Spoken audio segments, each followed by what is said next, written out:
You pay attention with so much at stake. Seas are rising and chronic flooding will be the new normal. You navigate, you listen, you keep an ear out. You pay attention, and so do we. We tell the stories of our time every day. In the 26th day of testimony and on the 139th witness, Shahar Tsarnaev wept. We unearth what would otherwise stay hidden. There's just a lot of hate in this world, and that day, for that hour, we were humans. Across the street. The Red Sox have won the World Series. And around the globe. It's here and now. This is modern love. This is WBUR's All Things Considered. This is only a game. This is On Point. This is Radio Boston. On air, online, on demand, and on stage in the heart of Boston. I'm Jack Lepiars. Welcome to WBUR City Space. Always looking forward, paying attention, and knowing that your story is one of our stories. Good morning. I'm Bob Oates. I'm Lisa Mullins. I'm Meghna Chakrabarty. I'm Jeremy Hobson. This is 90.9 WBUR Boston.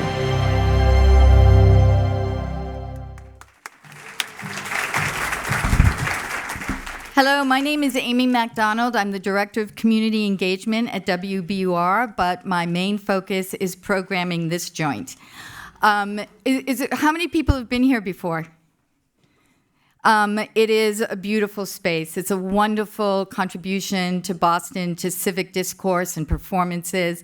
I encourage you to look at our website, wbur.org/cityspace or wbur.org/events. We are in our second month. We've had discussions on policy. We have had dance. We have had live podcasts. We've had discussions with chefs. We've had a coffee house opera. We've had music. It's the 92nd Street Y of Boston, and I encourage you all to come back and participate. It's killing us, but it's really exciting. And we are so glad to have Facing History here to do this program tonight. This is exactly the mission of this space, is to open it up to these kinds of conversations. It's going to be a wonderful panel. James Carroll, I always describe as the wisest man in Boston, so I'm sure you're in for a treat. Thank you for being here. And here is Dustin Terrero from Facing History.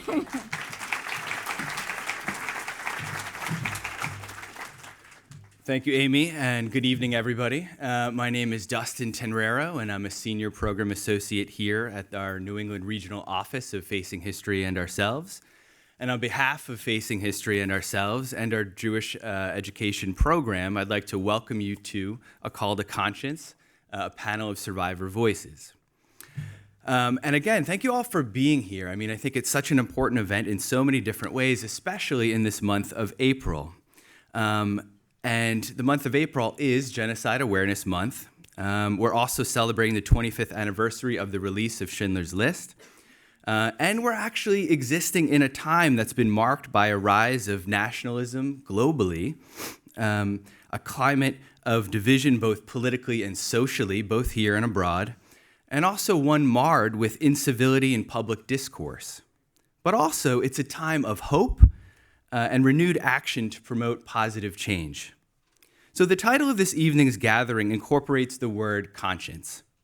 Upon first thought, the word may seem easy to describe or define, but I've found that it's a bit more tricky, especially when trying to describe its meaning to my 4-year-old son. So what is conscious? Some have described it as a gut feeling, others as a voice or voices from within. Psychologists describe it as a cognitive process that incorporates not only one's moral philosophy and values, but it's also influenced by one's layers of identity, sense of group membership, and of course, context. Boiled down, it's about what we perceive to be right and wrong, and the choices we make based on that analysis. So as part of Facing History and Ourselves, as an educator and as a parent, I want people to be inspired to take action and to produce positive change in their local communities, also nationally, and also big picture, globally. We want to change the world at Facing History and Ourselves. Through our work here, we share stories connected to difficult moments in history, fictional stories through literature, and contemporary stories about the world around us. Our pedagogical approach can be best understood through a triangle, with its corners focused on emotional engagement, intellectual rigor, and ethical dilemma. At the center of the triangle is informed civic responsibility. This is civic responsibility in its broadest sense, from political participation to being a thoughtful, critical thinking, kind, and humane individual to those near and far. And so the stories we share matter.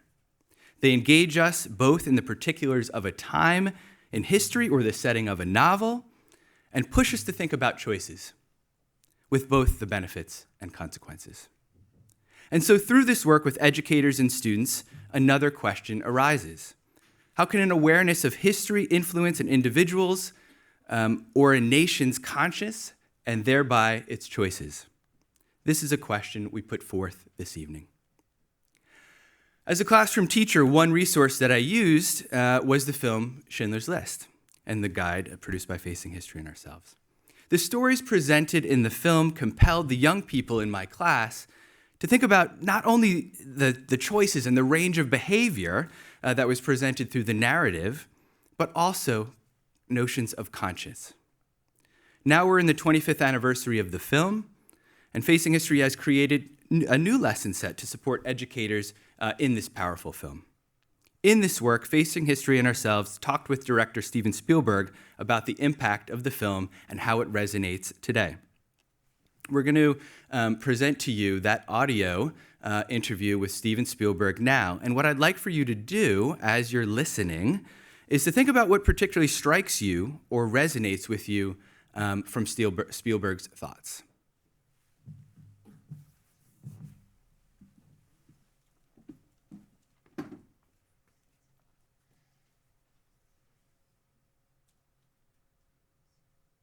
I'd like to start our conversation by talking about what this film, Schindler's List, really means to you. I wonder if the meaning of the film has changed for you over the past 25 years, and I wonder what you hope today's audiences, especially young people, will see in it and take away from it. Well, I'm sad to say, but I think the world's actually in a worse place in many ways than it was 25 years ago. Because some of the very steps that led to the Holocaust are surfacing again. Hatred and violence, racism, antisemitism, xenophobia. These are current events in the 21st century. This is not a distant 20th century memory. So, you see, for me, the film is more important than ever, especially for the young people today who face a country and a world where democracy is threatened, where hate and intolerance seem at times to be condoned, where students have drills to learn what to do during a school shooting, and then young people face violence in their communities every single day. So, given the moment we're in, I hope students take away at least two lessons after watching Schindler's List. The first is the importance of knowing our history, because I really believe that we have to understand what came before if we don't want to repeat the same mistakes. And then the second lesson I hope students take from the film is what happens when people stand up for each other and against injustice. Because I think today that we adults are learning that lesson most clearly from young people. I was so inspired earlier this year when students from Parkland, after facing one of the most horrendous experiences any of us could imagine, totally committed themselves to making real change happen so that other students and other families wouldn't have to experience what they did in their classrooms. These young people, I think, are leading the way for a whole generation who is active and standing up, who understand the importance of registering to vote and participating in our country, and who are not afraid to speak truth to power.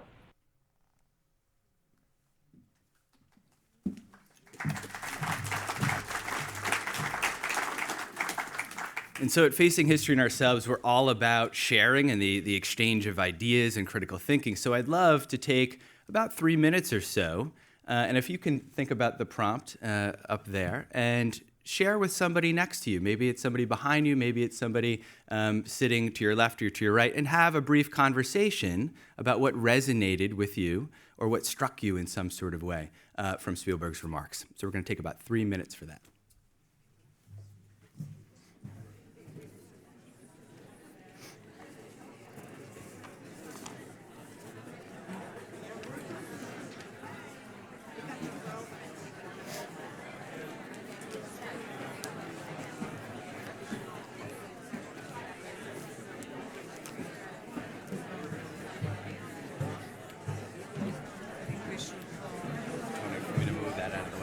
Yes, please.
You know what? We're going to move that table.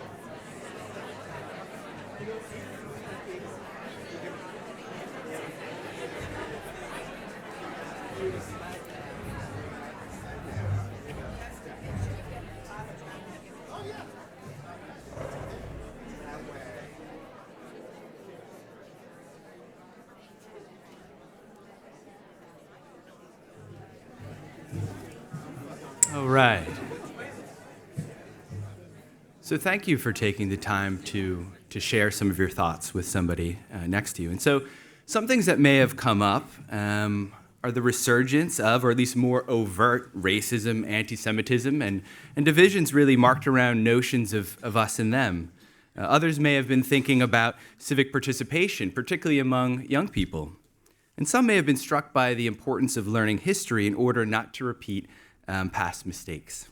And while we have made important strides with regard to human rights and accountability since the Holocaust, we also know that never again hasn't come to fruition.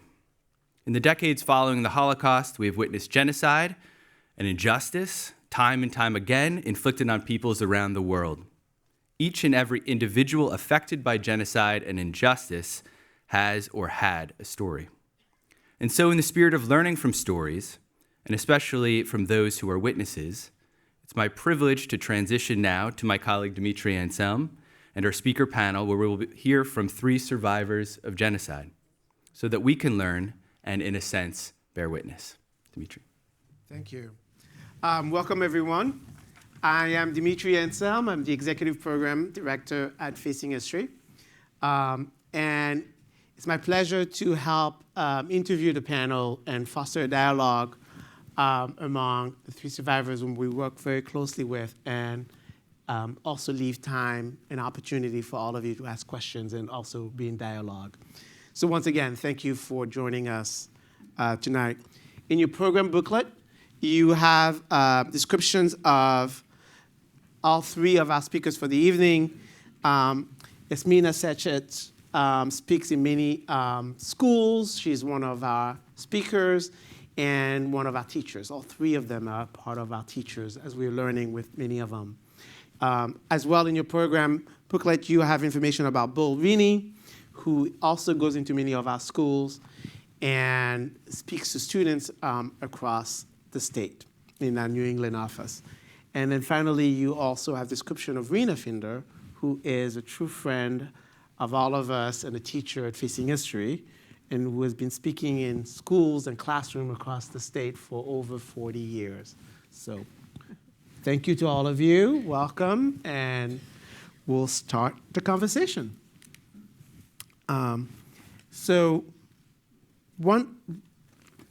Before we start this conversation, I think oftentimes all three of you are introduced as survivors, or we talk about the war and the genocide, the atrocities all three of you have witnessed. And yet you were human beings with full lives, with families, friends, before the war started, before your lives were dislocated and changed. So I think I want to start with asking all three of you to share memories with us of your lives before the war started. Rena, you were the first survivor who I ever learned from at a Facing History Summer Seminar in 1994. And of course, you and I are friends. We've driven all around the state, in New Hampshire, in Massachusetts, driving you to schools. When I hear your story, I always remember you saying you were a young girl when the war started, and you had a Shirley Temple doll collection. Yes. It stays with me. So I was wondering if you could start with us this evening by sharing some memory of your family and your life before the war. Well, I was 10 years old when the war broke out. And the first 10 years of my life, I was just a little girl, an only child, collecting Shirley Temple dolls whenever I had a very good grade in school. So I worked very hard to be a very good student. And life was wonderful. I was aware of antisemitism. I remember reading a poem about the Russian throwing Jewish people away and letting them just go in the middle of the night with no clothes, with no food. But you know, you don't understand those things when you're 10 years old. And as the year progressed, I remember, especially in 1938, in the winter, we had a new art teacher. I was in a 3rd grade. And she told us to draw swastika. And I knew that was not a good sign because I heard about Hitler, about Germany. My mom had a sister and a brother living there. And I couldn't understand that. But I came home and I told my mom. And I remember that she had told the other Jewish mother. And they went to school and talked to the principal. And the teacher agreed we should draw a horse. I was a very good student. I was a terrible artist. My mother drew the horse. And that was like my first awakening. That there is a huge anti-Semitism, and I couldn't understand. And to this day, I can't understand why people hate each other, where it is so much easier not to. Yeah. And I think being a survivor on Schindler's List, it is my duty to try and introduce people to what one person can do. It doesn't take an army. Yeah. Army kills. People can help each other. Thank you. Thank you. Bull, I wanted to know, similar to Rena, memories of your life in Sudan before it was totally upturned close to 30 years ago. Well, it's so different for me because I was young when it happened, and I didn't know much because I was living a simple life with my mom, my brothers and sisters, and dad in the village. And the only thing that we used to take care of when I was young, I take care of cows because my tribe believe heavily in the cows.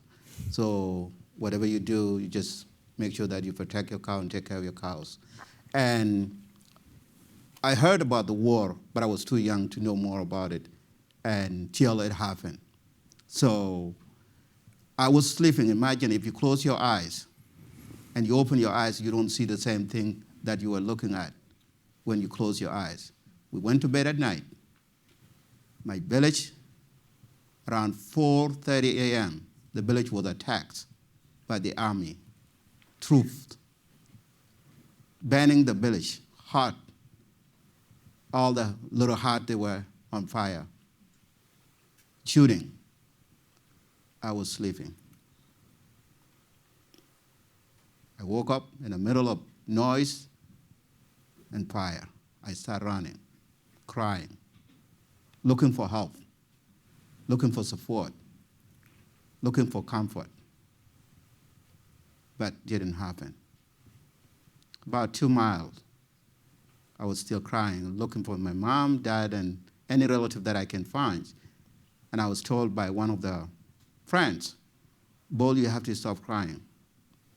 Because if you keep crying, these enemy, they will attack us here. They will find us. What we have to do, we have to run to find somewhere we can hide. And that will help us. If your mom or dad are alive, we might find them on our way. But let's just get out here as soon as possible. The closer we are to the village, the harder it gets. I couldn't believe it. And that changed my life from that day on. It took me 10 years to see my family again, those who survived. How do I live? I was 9 years old. How do I live by myself? It's a risk that you take every day.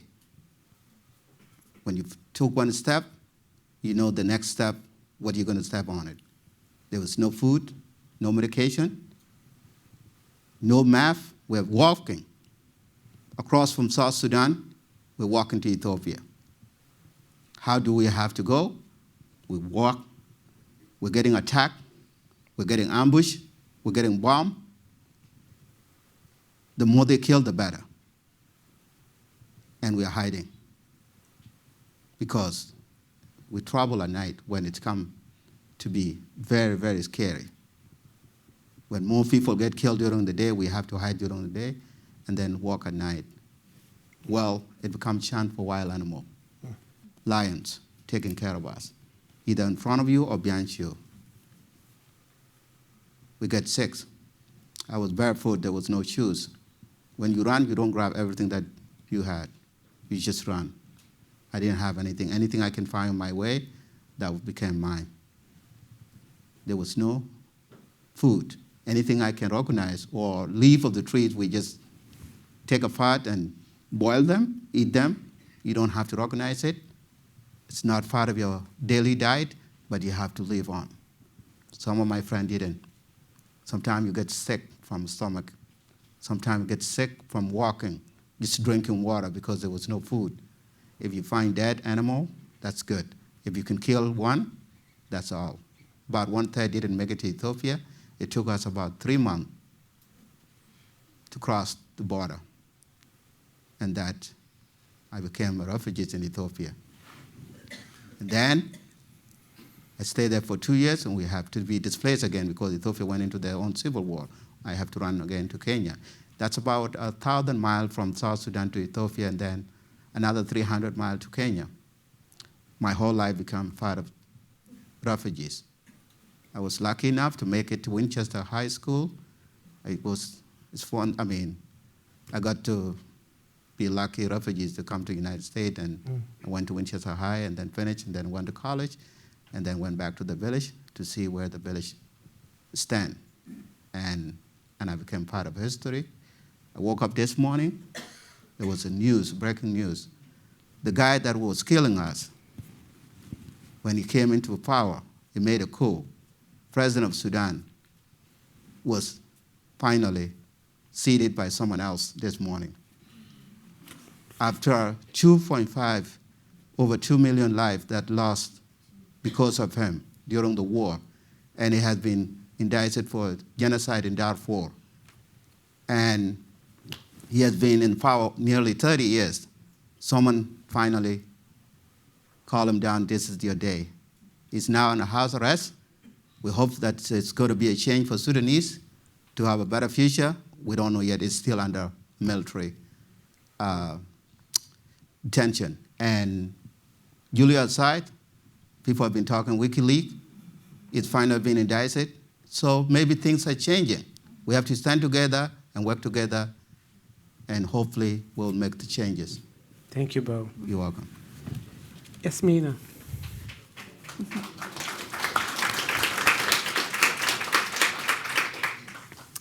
Yasmina, Bo was 9, Rena was 10. Like them, you were also a young child when the war started and your life got upturned. Can you share with us a memory of life before the war, your family, friends? I actually was a little older than they were. Okay.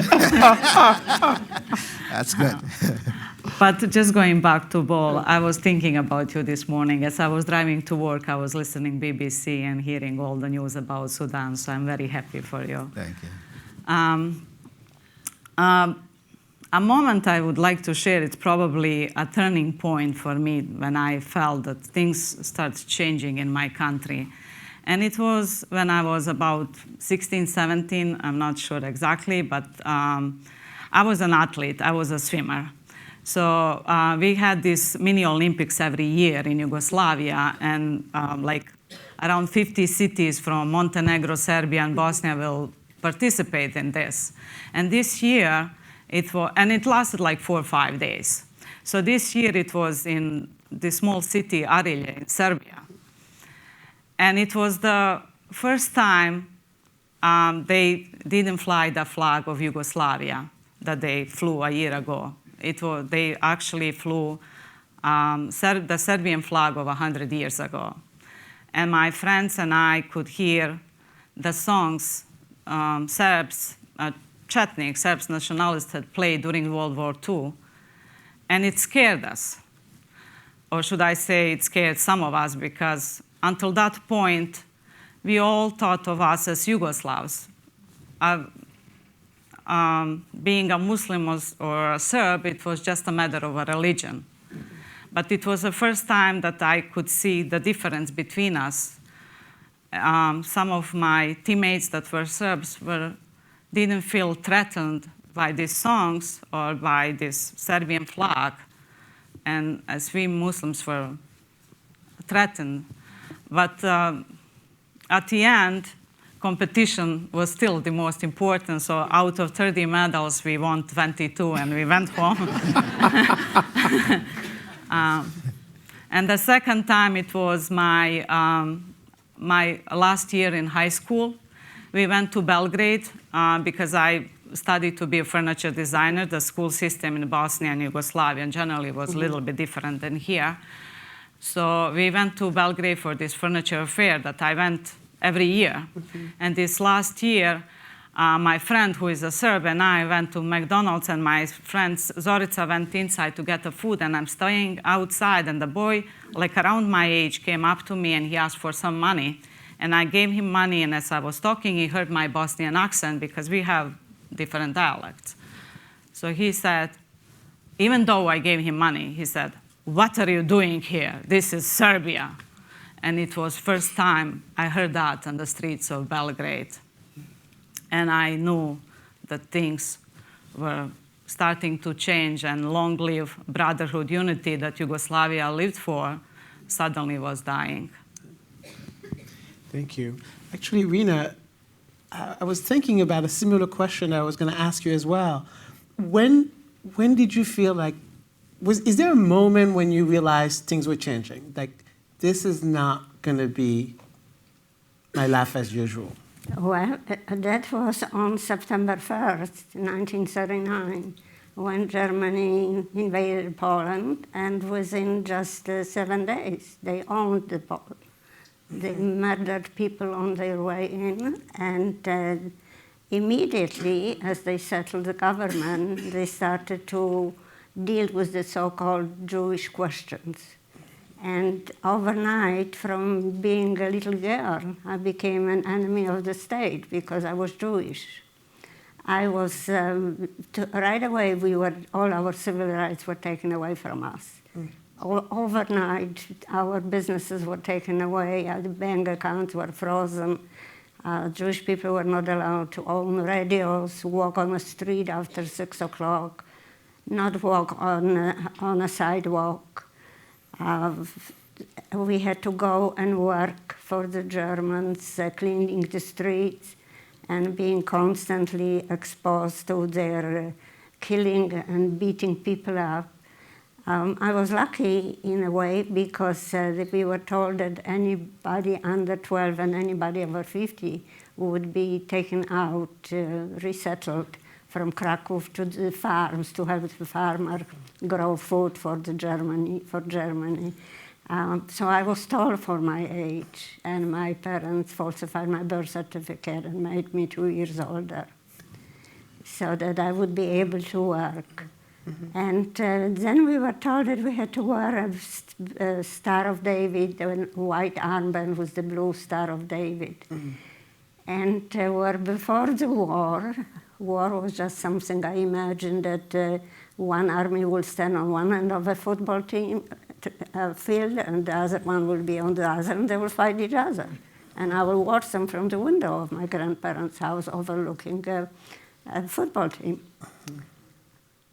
It was unthinkable, and it is unthinkable to this day, how so-called normal people that you expected to be kind, intelligent, brilliant, famous for the writers and composers, for architecture and industry, engineers. It was impossible to imagine, and it is still hard to believe that those people became animals overnight.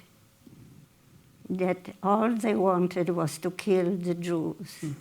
And they had such a strong propaganda that they somehow managed to make all the world hate the Jewish people. And the world was quiet. It was like people became deaf and blind. People closed their windows, closed their doors, and didn't pay any attention. You didn't hear from the church, from the judges, from the doctors. And when I think of all those famous engineers who could have invented so many things, famous doctors who could invent maybe a cure for cancer, all they were concerned with how many people, how many Jews, and what would be the best way to murder people overnight. That's how the concentrations came. That's how they built the gas chambers. That's how they built crematoriums. And they were human beings. And they portrayed the Jews as not human beings. But what people don't realize, that Hitler didn't just kill the Jews, he was killing his own people. He was taking children away from people, from the parents, if they were children mentally handicapped, physically handicapped, telling the children that they would kill the kids. They didn't, they killed them. People of different religion. How could the world stand by? And how could people be so... I find to this day that I cannot describe how the Germans murder with no conscience, how they look at human beings. And I think that this is something that we now, 74 years later, we have to teach our young people to fight against such injustice, such hate. And it's up to our future generation. That's why Facing History exists, to teach the teachers how to teach the children to be kind to each other. because as John F. Kennedy said, when you cut your finger, no matter what color you are, and no matter what religion you are, your blood is red. And we want to make people see, look at each other and see what's inside your head, inside your heart, and not what's outside your skin or what God you believe in. Thank you.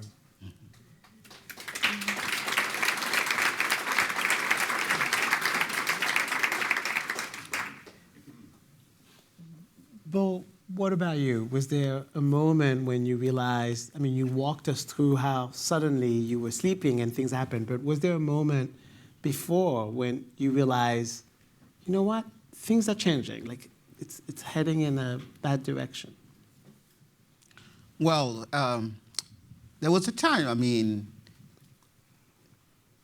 in modern world today, we look at TV and you can see what is happening, and also you can read through the newspaper and local news or listen to the radio, and you can hear the rest of everything that's going on across the country. In South Sudan, it's a little bit different from where we are.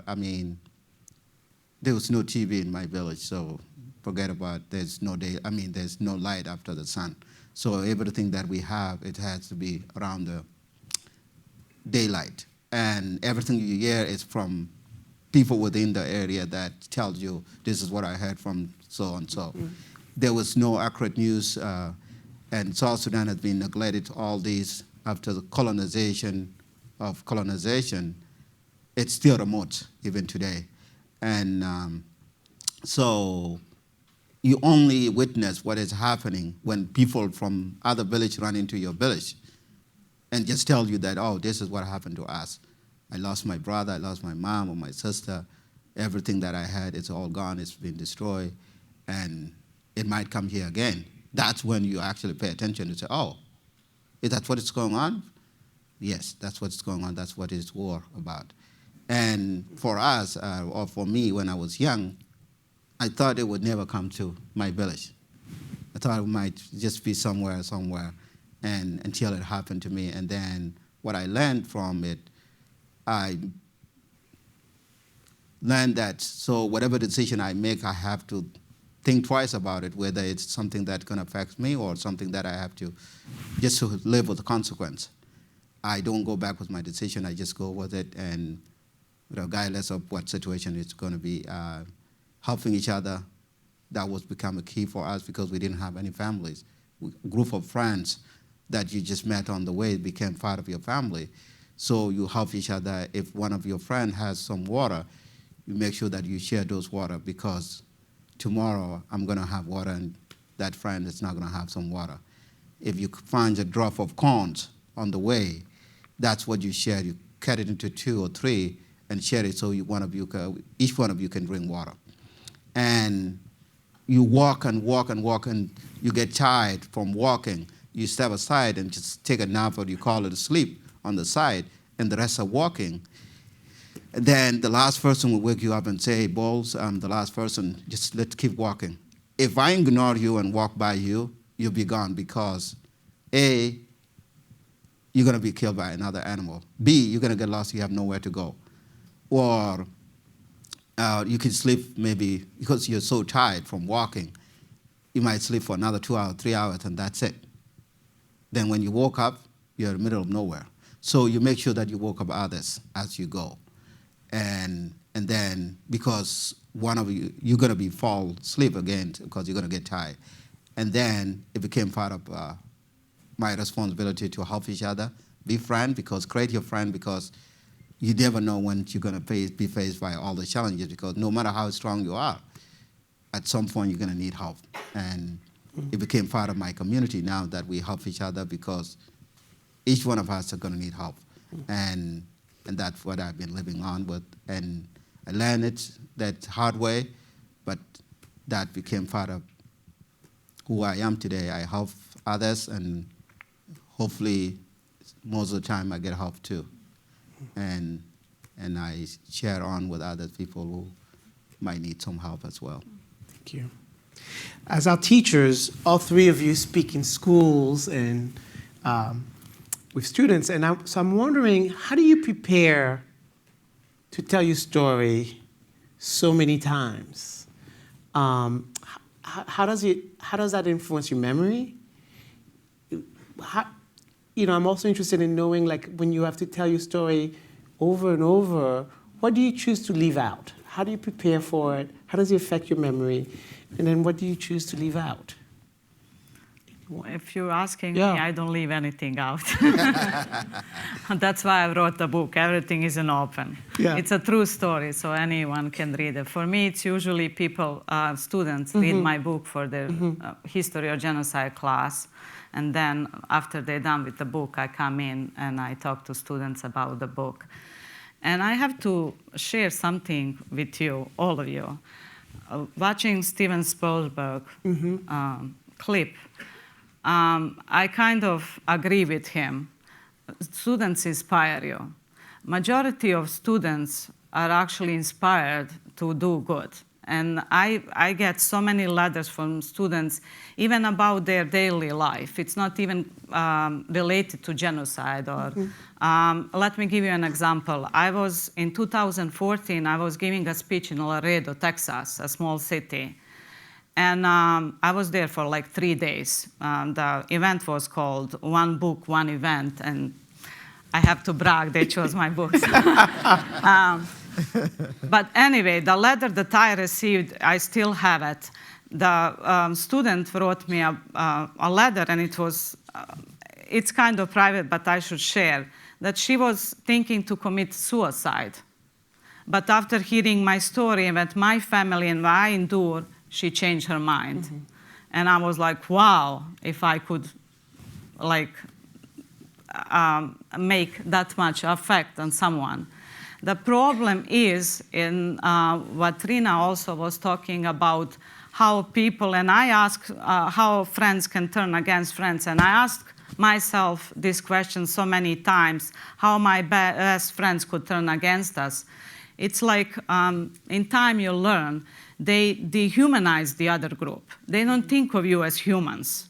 They just want you to disappear to get to their goals. And what's happening in this country now, it's also very dangerous because that hate, it's coming to surface. It's like when you're putting us into a group, it's us and them.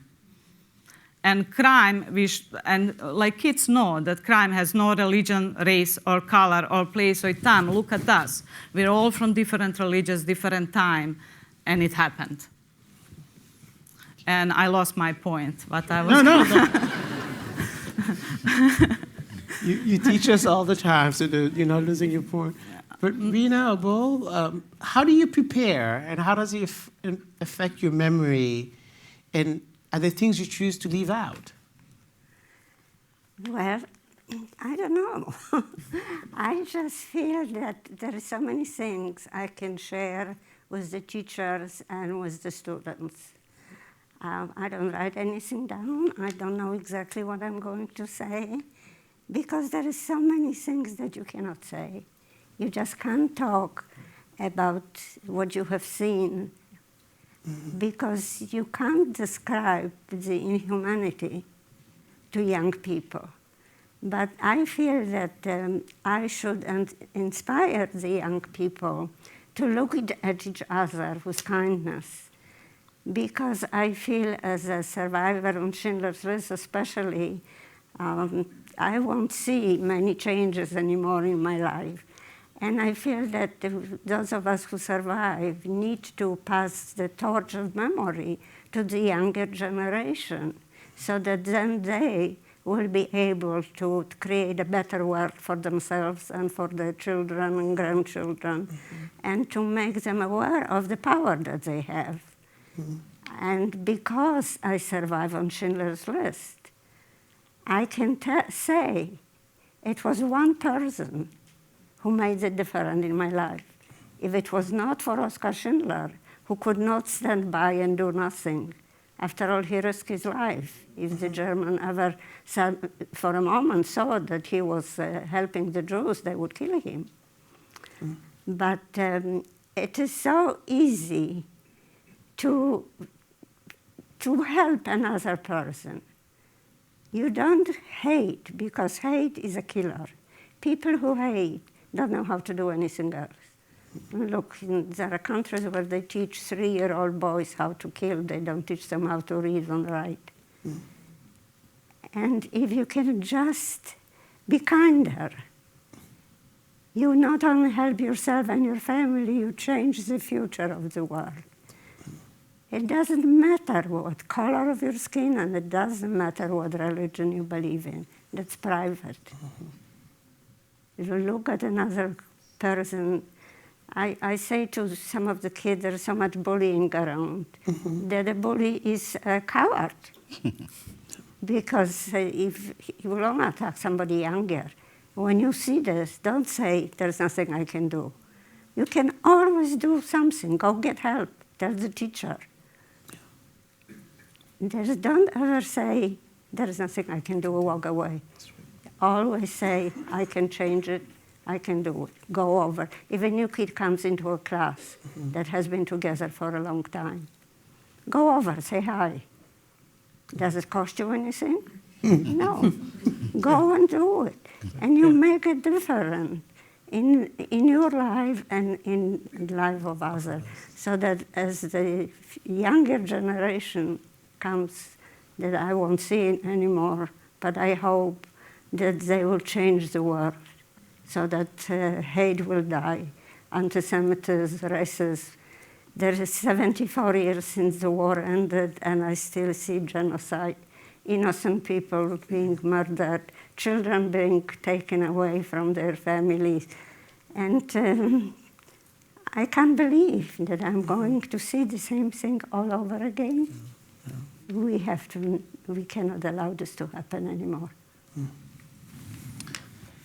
So, to me, when talk to kids, it depends. You always ask how old are the kids and what did they learn about? Did they watch anything to do with Sudan or South Sudan documentary, or did they read the books or anything about the world current situation that's going on? And then once I know what they learned, that's when I talk around that, and then just put what I went through in it to make it more even. And then also when I talk about to younger kids, I don't tell them that most of my friends were killed or this. I say I lost my friends, and some of my friends didn't make it. It was tough. We have to walk day and night, and things change because when you're walking at night, you have no flashlight, and you have no cell phone or anything like that we can see. It becomes harder for you, and if you step on a glass and it cut your feet, you suffer a lot.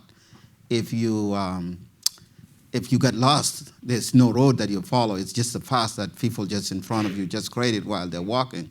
Then you just miss that path, you're gone. And then I tell them a little story about me learning how to swim in a refugees camp in Ethiopia. It's a mango tree story that I share with kids mostly, that I asked them, how many of you know how to swim? And most of them raised their hands. So, and I said, well, that's a good thing. Those who don't know how to swim, who didn't learn how to swim, it's going to be tough for you guys. And they look at me. And when I was in the village, we are not closer to the Nile, so we were too far away from Nile, and there was no closer river to me to learn how to swim. So when I went to Ethiopia, there was over 70,000 refugees crossed the border between Sudan and Ethiopia. So the only way UN can find a place to stay is to find a riverbank where they can settle and have access to water. Are they clean? No, they're not clean there. But as long as they're running water, that's what we used to have. So we use it for drinking, cleaning, washing clothes, cooking, and also for swimming. It's everything. And when we went to Ethiopia, so there was no fruits. We don't have money to go and buy mangoes in the local market. You're refugees, you're not working. You're just waiting for the UN to bring you corn and beans, and that's what you have to figure out how to eat it. cook it first and do whatever you do with it, that's your food. And you don't have any other choice. So there were mango trees on the side that were refugees were staying at, and people eat mango green because they're desperate for something to eat that can change at least their diet. And the mangoes on the other side of the river were all grown and ripe and brown. You can see the best mango you can eat.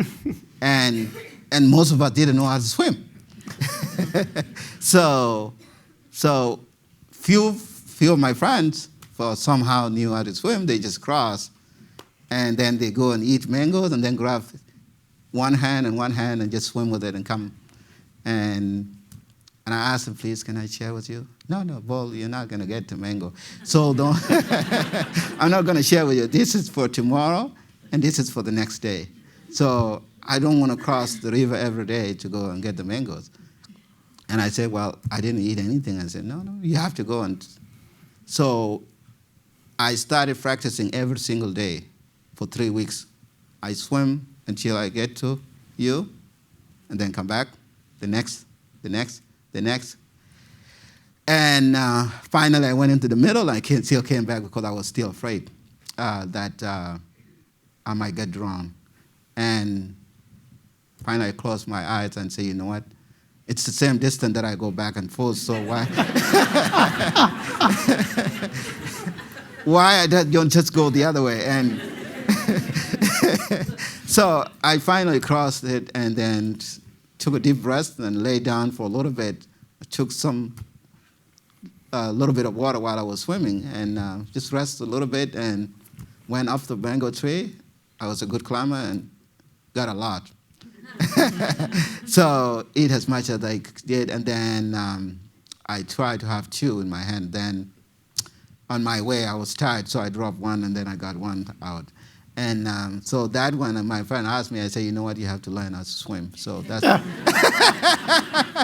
that's the only way that I can help you to get the mangoes, because I can teach you how to swim, but I'm not going to give you this mango because I had 2 and I dropped one. And then I didn't know whether it was actually something valuable in my life to know how to swim. And the 2 reasons that I was afraid of it was the water, because it's so deep if I dive in and there's no lifeguard that's standing behind, so to jump in and get me out of the water, I'll be gone. Secondly, there's the crocodile popping up everywhere, and every day that I come swimming, it takes someone. So it's the risk that I have to take, because you don't see in the water and you never know when it's going to pop onto you. So those are the 2 things that I was afraid of. And but I was in need of mango tree because that's the only fruit I can get. So when we left Ethiopia, the rebels were fighting the government, so we have to run. And the bullet doesn't know who's refugees and who's the rebel. So the only way that we have to run to cross the river. Once we are on the other side of the river, that's Sudan, and the other side was Ethiopia. And then there was so many bullets that most of my friends thought that to jump into the water, you will cross. And they didn't know that it's the highest risk you can take. If you don't know how to swim, don't jump into the water. Most of them just drown. In a matter of 2 hours, I couldn't believe. I tried to help as much as I could with some of my friends who knew how to swim. It's the worst thing, they jumped on you, and they think that you're just going to carry them out. It doesn't work that way. So I have to dive in all the way down to the ground, as deep as I can. And then once they go up, I just grab their feet and then just pull them out. Then I got exhausted. I was about to get drawn, so I just say, you know what, I have to cross, and then just forget about it. Most of my friends didn't make it out. And just swimming lesson that I learned from Mango Tree that day, it changed my life. So if any one of you doesn't know how to swim, please try to practice. It is a former swimmer. Thank you. Thank you. So all three of you had the opportunity to immigrate to the United States. And so I'm really interested in hearing sort of what was that experience of coming to the U.S., having to learn to navigate a new country, and how did you navigate your own sense of identity? Did you think of yourself as an immigrant, as a refugee, as an American? Or when did you first felt like, this is my place, I belong here, I'm a citizen of this country? What was that experience like? And then we'll do Rena and you both. You want me to go first? Or? Sure. Well, I don't really know whether I ever felt like immigrant and refugee. I think probably I was both. Mm-hmm. But I was my goal in life was to be, that I was alive, and I wanted to have a normal life. And I went to work right away after I got married, after the war. It's still in Austria. And when we came to the United States, we were very lucky because we had wonderful friends whose uncle sent for us. So that when we came, we had somebody who was waiting for us. As you remember, my friend Sonia. Yes, I remember Sonia. And her sister and brother-in-law. We were like a family, came from Krakow. We were together in the ghetto, and we met after the war. So they came before we did.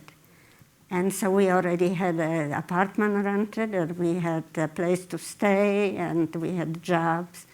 And we started very slow, of course, because it was very hard. I slept with the scissors under my pillow for 5 years until I had my first baby, because I deep down feel if anybody's going to come to kill me or to take me out, I'm going to fight. I'm not going to just go. And slowly, we realized that people really didn't want to hear about what happened to us. A lot of people didn't believe. I remember somebody asking me once, is it true that it was as bad as we saw it in the movies? And when I started to say, oh yes, it was true, they said, oh, we had such a hard time. We had a hard time, we couldn't buy gas or nylons. So most of us, we didn't talk with each other. We knew about each other, but we stopped talking. I think I was in the United States for 10 years before one of my American friends really sat down and said, tell me about it. Mm-hmm. And we felt very strongly that the story of Holocaust should not be hidden. That the story of the Holocaust has to be told, that people have to learn what has happened so it wouldn't happen again. And lucky for us, we met Facing History. We met Margot Stromstad, and we were able to start to express our feelings. Mm. We started with, we used to come to speak in a class. I remember there was a parent in a hall of Brookline High School and a teacher, and they both were very nervous about people coming in and talking about the Holocaust. It was, it is amazing in all those years how people had changed, and I think that Facing History has done it, and it's still going on. Oh, thank you. Thank you for saying that. Smina, what about you? What was your experience of coming here and having to navigate a new culture? Well, I was a refugee, but I didn't consider myself either one, refugee or I really felt I was a voice of my country, a representative of my country, because the timing when I came here, it was 1993. I was 20 years old. And the very same year, the Serbs had set up their own Republic of Srpska within the borders of newly recognized Bosnia and Herzegovina. And the Serbian army, with the support of Yugoslav army and Serbia, was in control of nearly 3/4 of the country. And at the time, the UN refused to intervene, apart from sending some troop convoys for humanitarian aid. And as you all know, in 1995, the Serbs committed the worst massacre in Eastern Europe, in Srebrenica, when they systematically rounded up 8,000 Bosnian boys and men, and they killed them. And one of those killed was actually my sister-in-law, father, and her brother. And at the same time, my father was in concentration camp. I didn't know if he was dead or alive. My family was in central Bosnia starving. They didn't have any food. So I used my body and myself to do demonstration. We asked the United States government to lift the arms embargo for Bosnia, which we didn't succeed. And even some newspaper called me Miss Bosnia, and don't take me wrong, not because I was beautiful. They compared me like parts of mine were missing just as parts of Bosnia were missing. That's what they said. And I have lost many loved ones, as Bosnia lost thousands of hers. And I felt good like a citizen because I was able to recruit like some of my teachers. I didn't speak a word of English when I came to the United States, and I had to go like probably around 30 surgeries when I came here. But it didn't matter to me. I just wanted to help my country and to end that war. So I asked my ESL teacher, God bless them both, Bazi and Betsy from Jewish Vocational Service. They would come to our demonstrations and they would be there with me. Then they helped me to get they said you should continue your education. So they get me Harvard Extension ESL class for free. And from there I went to college and I graduated with business administration, and I started working for a small real estate company doing real estate stuff, and they asked me to go for a license because I knew so many people. So I went for a license, and if anyone needs an apartment and house, that's what I'm doing right now. And I felt good until September 11. That's what I was going to say. After September 11, things start changing in this country. I noticed. Like one time, and this is the reason I mentioned my real estate. I was just kidding. I recommended this mortgage broker to my clients who were also Bosnians, and we met at their house. So Bosnians are like to make food for people when they come over, and they made some food for this mortgage broker, and he was eating, and he was asking me like, oh, it's a very good food, like how you make this and that. And my brother at that time just opened a restaurant in Somerville that served Bosnian food. And I told him, you know, there is a restaurant in Somerville my brother opened, and you can go there and have food. And he said, oh, how is it going? And I said, it's a little bit hard now after September 11, you know. He's immigrant, and he said to me, as long as they're not Muslims, it's fine. And I'm like, your clients are Muslim, and I'm Muslim, just to let you know. And like in middle school, my daughter, I was shocked when she had to, she didn't have to. It was a free subject essay that they need to write, but she decided to write hate towards Muslims in the United States. And she pulled like all the points and everything. Well, I have a similar question to you than what Yasmina just raised for me. Makes me think about your experience coming here and your own identity, how you were navigating it. And in addition to thinking of yourself, whether you're an immigrant, refugee, like, what did you think of yourself? Did you think of yourself as Black, because you were navigating a new society and understanding American society and all its own codes? What was that experience for you? My identity is very difficult. So, it's different from both of her. For me, there's no way I can fit in here and not be recognized at all. I will remain always South Sudanese, regardless where I go. And it's part of my daily life challenges that I face. So my nickname is, hey, Africa, how you doing? That's what people call me.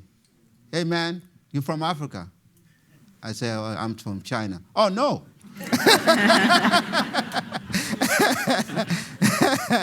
So my identity is always going to be described by how I look. So it doesn't bother me anymore.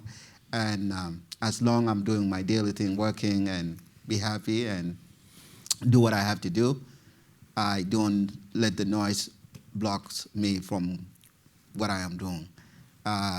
People don't know me until they know me. That's when I become friendly to them. But when they just look at me walking, I'm always a stranger.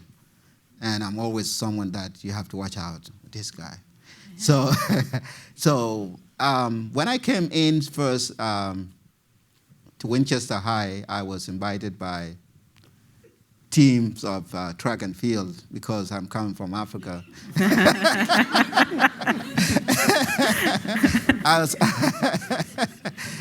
They think that maybe most of Africans run, but not always the case.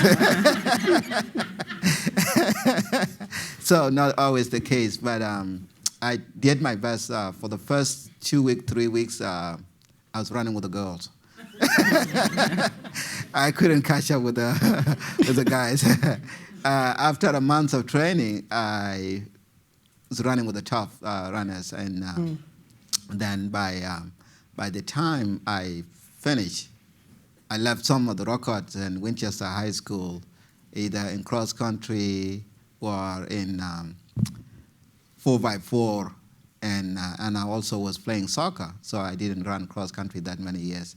And then when I go into the race, before we start, like we're just lining up to start running, people talk, oh man, I'm running with Kenya, man, how's this gonna work?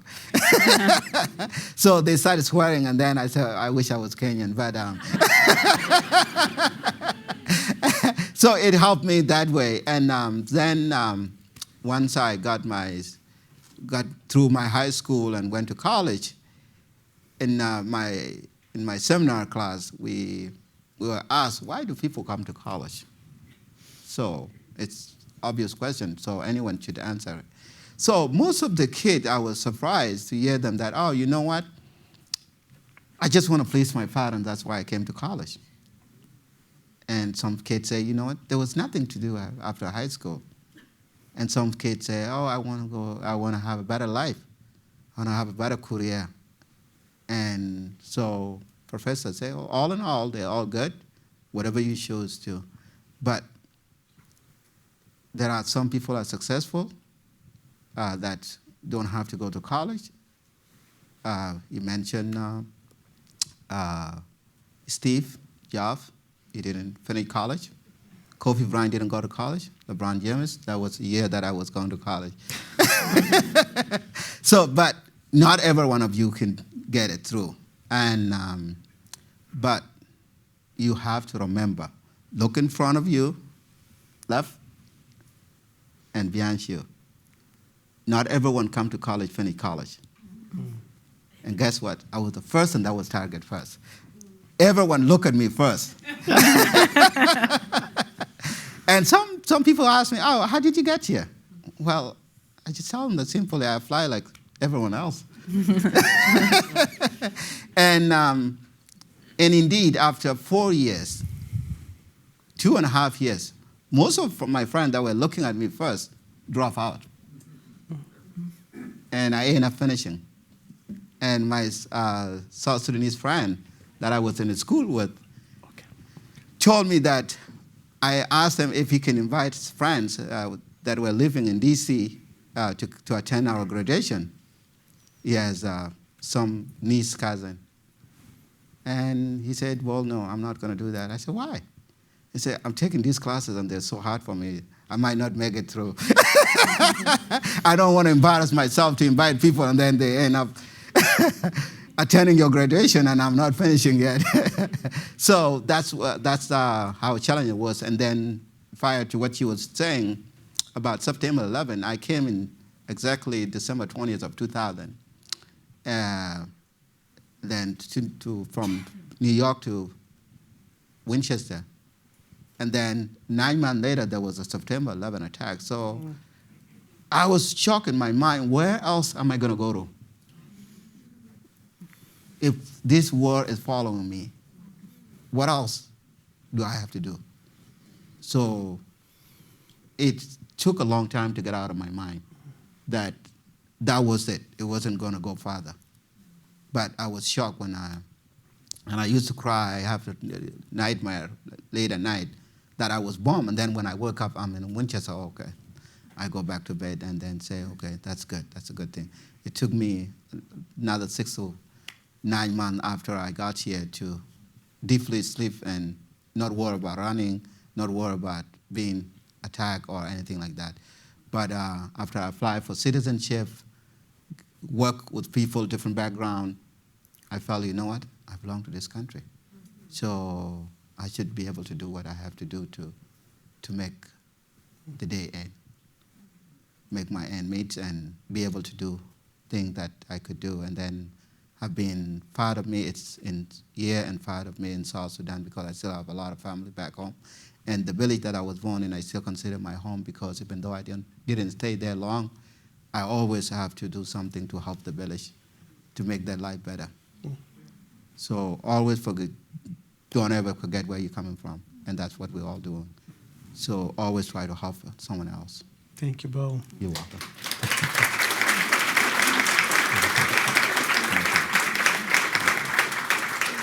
I think at this point it would be really wonderful to turn around to some of you and take questions from the audience. And I think we're gonna hold questions. questions. Okay.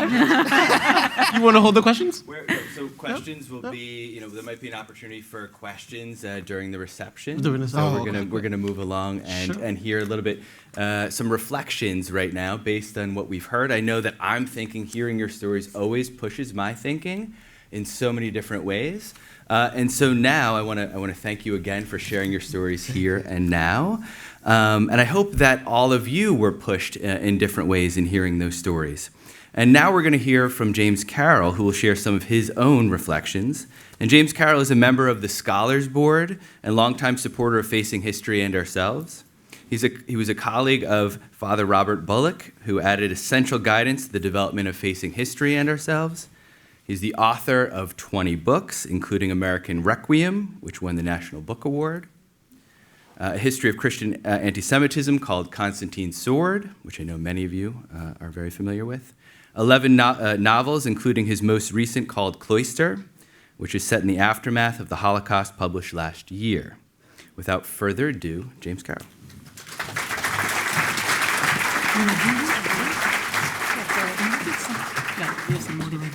Would you like some water? I'm honored to be on this stage with you. Thank you so much.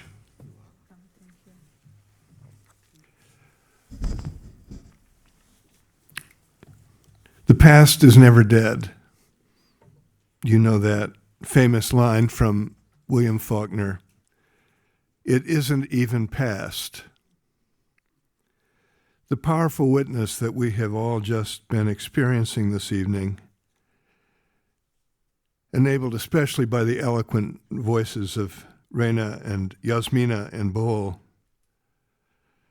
confront us each with the questions, now what?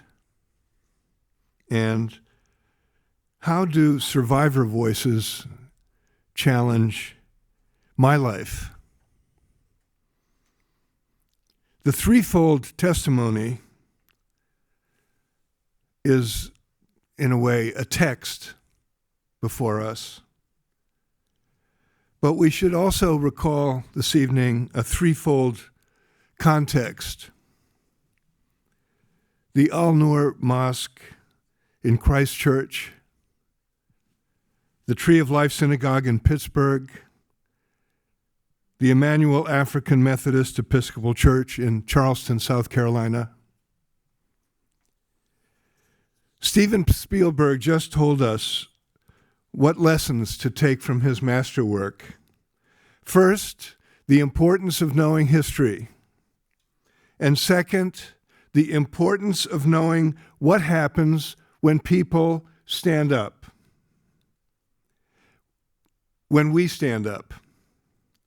In a time, as Spielberg identified it, of rampant racism, xenophobia, white supremacy, and even threatened structures of democracy, Spielberg told us, didn't he, the importance, yes, of facing history and facing ourselves.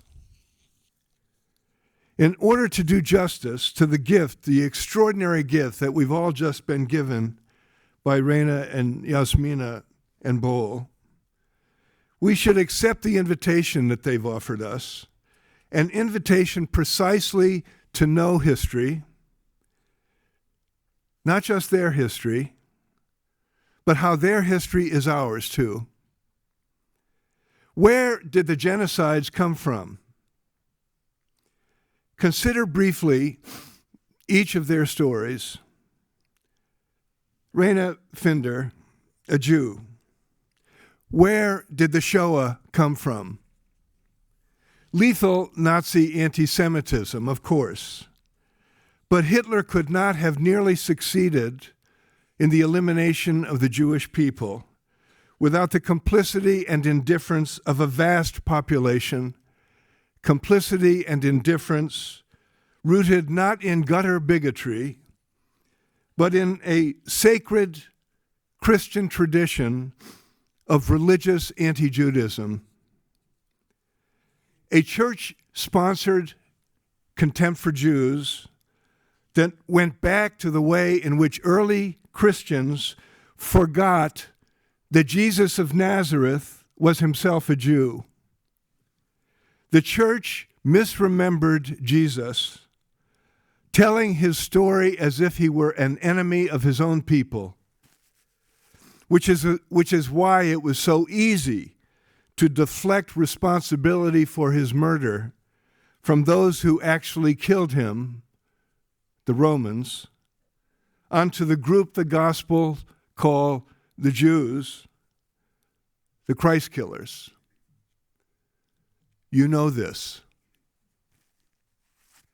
That lethal misremembering was essential to the erection of one pillar of the Western imagination, the church against the synagogue, which morphed ultimately into the idea that Jews are cursed with blood impurity, a biological inferiority that forever marks them as less than fully human.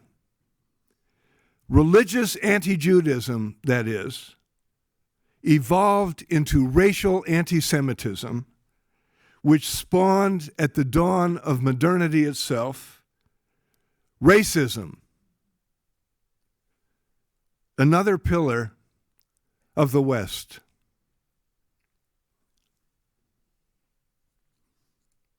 Yasmina Cezik, a Bosnian Muslim.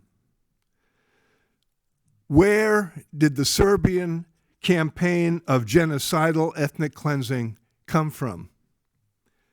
When the Balkans Wars unfolded in the 1990s, the rest of Europe and the United States reacted as if, in the words of Secretary of State James Baker, they did not have a dog in that fight. Oh? Was that true? Or was it perhaps that the war dogs loosed in Bosnia, Croatia, and Serbia, killing more than 100,000 people in Bosnia-Herzegovina alone, had been bred by a long history that belongs broadly to Western civilization itself? Serb Orthodox forces at war with Croatian Catholic forces, Christian Serbs and Christian Croatians at war with Muslim Bosnians. Hello? What does that structure of conflict recall? If not the centuries-long holy war waged by the Christians of the Latin West and the Orthodox East against Islam in the Holy Land, and with the Latins and Orthodox targeting each other too, that holy war was the Crusades. And it ended with smoldering boundaries drawn right through the heart of the Balkans Peninsula, boundaries that exploded when Yasmina was a young woman. The Crusades lasted more than 2 centuries, you know that, but they were the key centuries of our culture. Europe came into its political, social, and national identity just then, and it did so by identifying itself as positive in contrast to the negative of Islam. Islam was and remains Western civilization's negative other, Arab Islam, Bosnian Islam too. It is no coincidence that Europe's first pogroms were carried out just then against Jews in the Rhineland by crusaders attacking the infidel near at hand while on their way to attack the infidel far away. Beginning most of 1,000 years ago, Islam was Christianity's, Christendom's enemy outside, while Jews were Christendom's enemy inside. The Crusades are not past, certainly not to Islam, for whom they are yesterday, and not really to America. Or why should 9/11 have been such a turning point? And why should President Bush have felt instinctively called upon to name the war on terror this crusade? We cannot make sense of America's catastrophic 21st century wars without facing this history, our history. Bol Reni, a man from South Sudan. The word Sudan, I'm told, is from the Arabic, and it means country of black people. Where did the violence that so tormented millions of Bol's compatriots come from? The Sudanese wars between the Islamist northern government and the resisting South, climaxing with the brutal ethnic cleansing around Darfur, reached yet another climax only yesterday and today, as Bol told us, with the apparent overthrow of Sudan's war criminal president, Omar al-Bashir. But the history that we have so far recounted is context for the text of Bol's experience too. The struggles of the country of black people included the imposed burdens of white supremacy, the white supremacy that shaped the deep history of the Sudanese nation. As anti-Judaism morphed into antisemitism, a biological structure of discrimination invented to denigrate Jews morphed into the white racism that defined the European conquest of Europe and Africa and the Americas and everywhere Europeans went. White supremacy has put its stamp on the planet, very much including Sudan and South Sudan. Take just one example. Empires rule subject people by dividing them against themselves. The Roman Empire set Jews against Jews, which spawned the conflict between the church and the synagogue. The British Empire did the same thing everywhere it ruled. Ireland, with Catholics set against Protestants. The subcontinent of Asia, with Hindus set against Muslims. The Middle East, with Jews set against Arabs. And decisively, in the British colony called Anglo Egyptian Sudan, where into the mid-20th century, the white overlords administered the north of Sudan against the south, exploiting and exacerbating tensions between Muslims, Muslim Sudanese, and Christian Sudanese, a legacy of conflict that, in the aftermath of colonial rule, exploded into the genocidal killing that turned Bol into a lost boy. White supremacy is the curse of contemporary politics. It threatens people of color whose lives don't matter. It threatens Muslims and Jews. They will not replace us. And now it threatens the very structure of democracy. But white supremacy was not invented by the brown shirt marchers and the ruthless gunmen. There is a soul sickness that runs like a fevered Gulf Stream current below the surface of Western civilization. That sickness infects men who become killers, but it runs deeper than them. We must identify that hidden current, name it, understand it, stand under it. To defeat it, we must defeat it in the killers. We must defeat it in ourselves.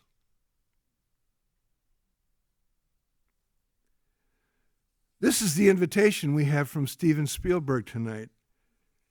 And it is the call to action that we have in the brave and moving witness of Rena and Yasmina and Bol. Steven Spielberg said, first, know the history. And second, know what happens when people stand up. Spielberg lifts up the example of Parkland, those youthful prophets of change. But every youngster, say, in a failing school, who still does her homework, shows the way.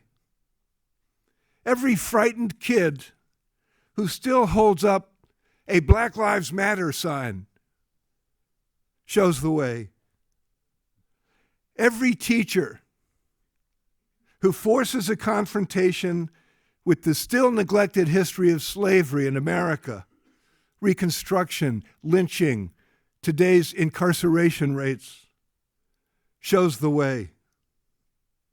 Everyone who affirms security for Israel while also affirming the rights of the Palestinian people shows the way.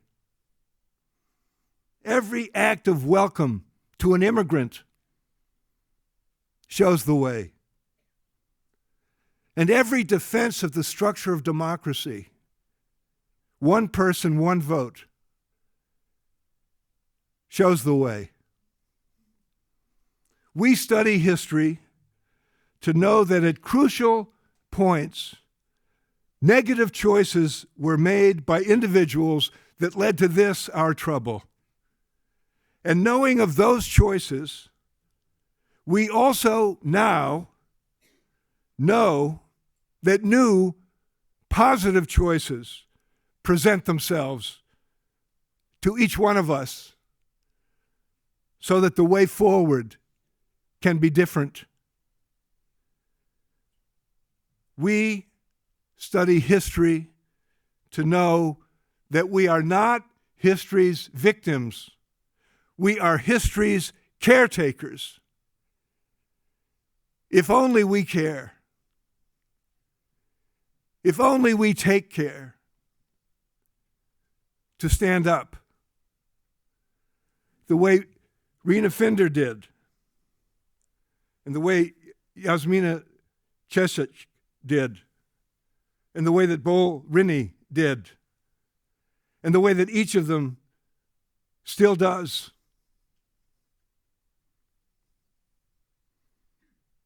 The past is never dead. It isn't even past.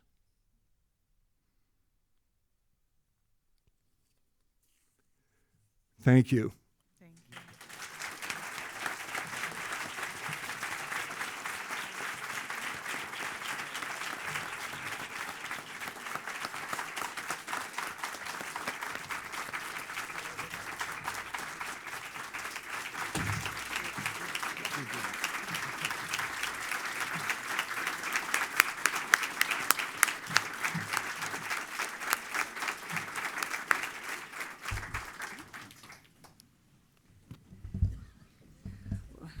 Good evening. My name is Fran Coletti, and I'm the Executive Director for Facing History in New England. And it's an honor to help close tonight's powerful, moving program, although I don't know how you close it. Closure is not something we come to easy at Facing History. Jim, where are you? Oh, right here, right in front of me. Thank you for your incredible reflections. When we first conceived of this event, we were so intent on having your voice in the room. You truly make us pause and think. So thank you for being with us, as always.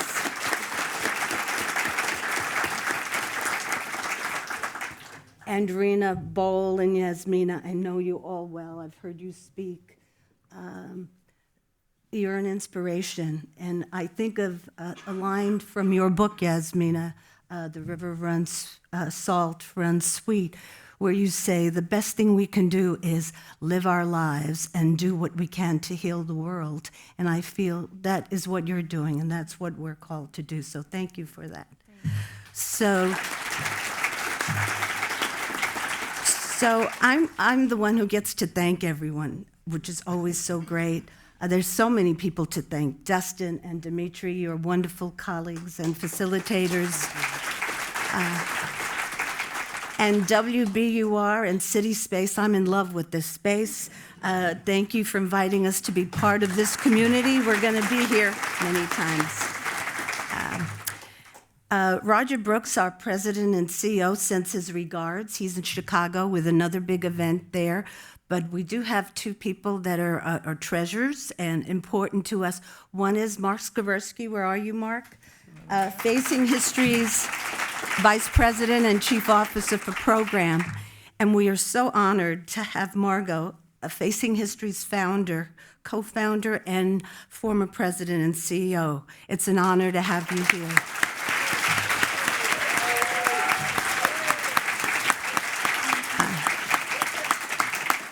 Both Margot and Mark hired me, I guess, almost 25 years ago. And to this day, I remember Mark's message to me, and I say it sometimes, maybe he's bored with it. He said to me when he was talking about survivors, he said, pay attention. This will be the most important part of your work. And, you know, we've gotten busier and busier at Facing History. There's a lot to do in the world, but survivors, speakers, are so important, not only to the students, all the thousands of students you speak to, but to ourselves. We need to be inspired. We need to have the courage to continue this work. So thank you, and thank you. And I know there's a lot of board members here. I see some faces. Thank you for being ambassadors, being here, bringing your friends here, and for your support. And I would be really amiss not to thank Judy Bond and Jeff Smith. You have to stand up. Judy and Jeff bring speakers to classrooms just this week. Today, Judy was in Malden. Jeff Smith, where are you? You were in Lowell.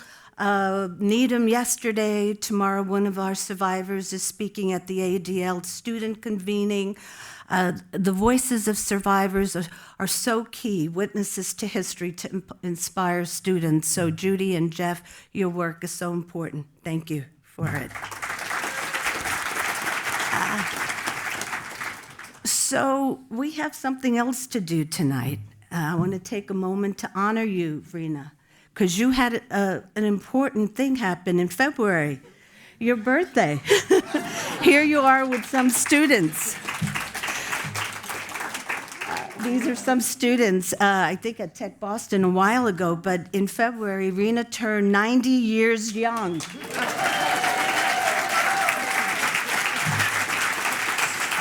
So, you know, Rena is not only a treasure at Facing History, she's a personal friend, and I've made myself one of her daughters, so we're family. As a matter of fact, and I'll never forget this touches the humanity. When my own father passed away, Rena was the first person to arrive, and she had a teddy bear in her hand for my daughter. Love at first sight, it has never ended. But we want to celebrate 90 years young and 40 years plus of speaking for Facing History classes around the country.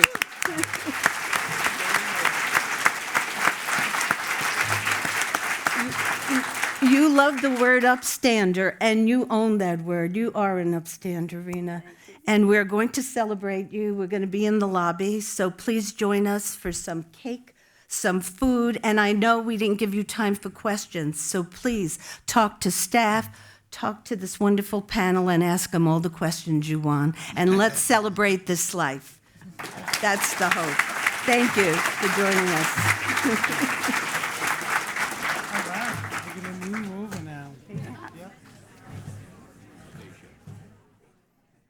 This is On Point. I'm Meghna Chakrabarty. We're talking this hour about robots, maybe in your local grocery store or retail store, in part because giant Walmart is launching some robot quote-unquote workers in more than 4,000 of its stores across the country. They'll be doing things like scrubbing floors, restocking shelves, taking items off of trucks.